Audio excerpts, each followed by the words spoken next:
کہتے ہیں کہ کسی جگہ پر بادشاہ نے 3 بے گناہ افراد کو سزائے موت دی۔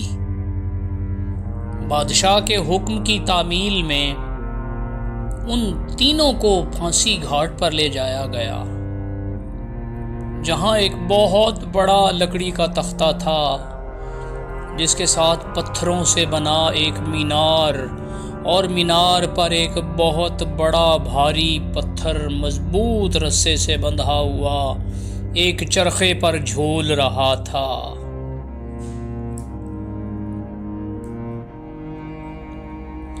رسے کو ایک طرف سے کھینچ کر جب چھوڑا جاتا تھا تو دوسری طرف بندھا ہوا پتھر زور سے زمین پر گرتا اور نیچے آنے والی کسی بھی چیز کو کچل کر رکھ دیتا تھا۔ چنانچہ ان تینوں کو اس موت کے تختے کے ساتھ کھڑا کیا گیا۔ ان میں سے ایک عالم، ایک وکیل اور ایک فلسفی تھا۔ سب سے پہلے عالم کو اس تختہ پر عین پتھر گرنے کے مقام پر لٹایا گیا اور اس کی آخری خواہش پوچھی گئی تو عالم کہنے لگا، میرا خدا پر پختہ یقین ہے، وہی موت دے گا اور زندگی بھی بخشنے والا وہی ہے، بس اس کے سوا کچھ نہیں کہنا۔ اس کے بعد رسے کو جیسے ہی کھولا گیا تو پتھر پوری قوت سے نیچے آیا اور عالم کے سر کے اوپر آ کر رک گیا۔ یہ دیکھ کر سب حیران رہ گئے اور عالم کے پختہ یقین کی وجہ سے اس کی جان بچ گئی اور رسا واپس کھینچ لیا گیا۔ اس کے بعد وکیل کی باری تھی۔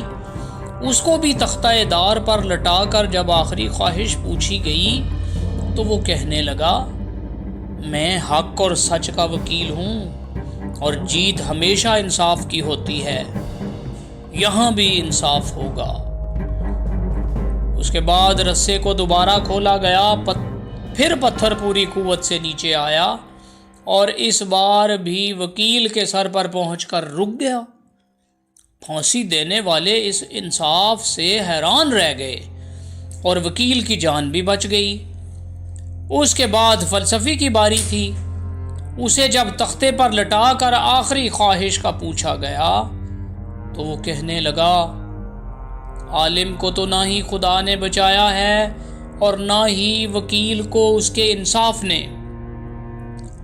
دراصل میں نے غور سے دیکھا ہے کہ رسے پر ایک جگہ گانٹھ ہے جو چرخی کے اوپر گھومنے میں رکاوٹ پیدا کرتی ہے، اس سے رسا پورا کھلتا نہیں اور پتھر پورا نیچے نہیں گرتا۔